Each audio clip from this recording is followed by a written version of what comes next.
Welcome to the Uncharted Complete Story. Wow, it feels like forever since we've launched into a new game series here at Eligible Monster. And to celebrate launching into a new one, we've handpicked an Uncharted t-shirt from the Eligible Monster merchandise store. Click the link in the description down below to go ahead and get yourself an Uncharted shirt and support the channel. Also, I have no way to record PS Vita footage, so this footage is being used from the channel The Ashfire06 with his permission. Check his channel out sometime. So how do you guys feel about Uncharted? Because this is one of my favorite game series ever. The series contains about 6 games if you include the unreleased Uncharted 4, 2 comic books, and a novel, plus some extra material that I doubt we'll be using for this, such as Drake's Trail, an online game. Now I've literally played every version of this game, so let's begin with my least favorite as it takes place before the rest of the adventures begin. Uncharted Golden Abyss for the PS Vita. Every era has a great hero, and every era has men who are looking to follow in that hero's footsteps.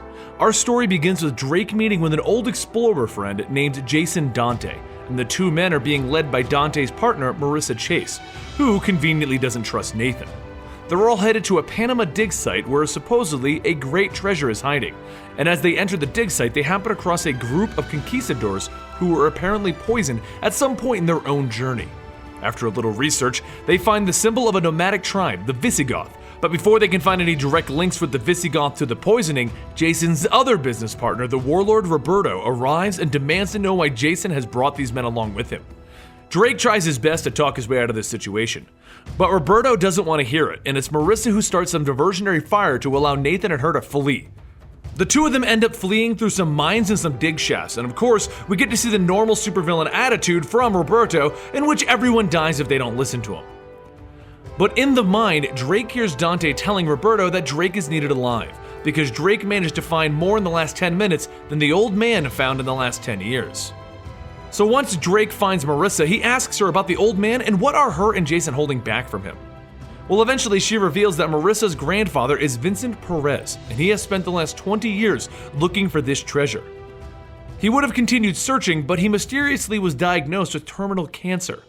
Her grandfather then brought in Dante to help continue the search for the treasure, but Dante got the warlord involved and then her grandfather went missing. But the biggest reveal that she gives Drake is the reason why everyone is after this simple dig site. These dig sites are linked to the 7 cities of gold.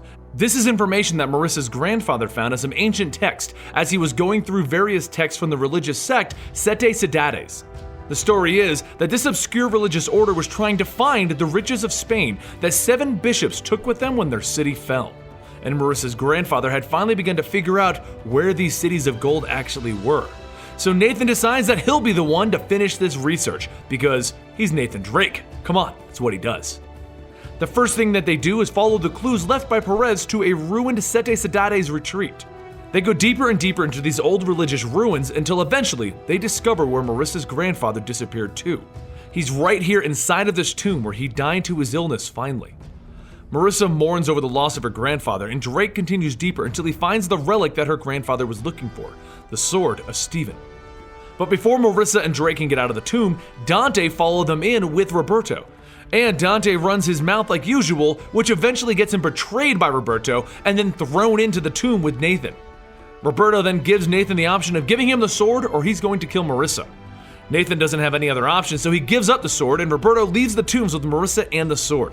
Drake then teams up with Dante and the two of them escape the ruins as it explodes and burns down around them. And once they get out of the ruins, they begin to argue as to whose fault this actually was, until eventually Dante just says, "Look, we're done. I'll go save Chase and you just piss off." Drake is left with only one option, and that option is to reluctantly ask for help from Victor Sully.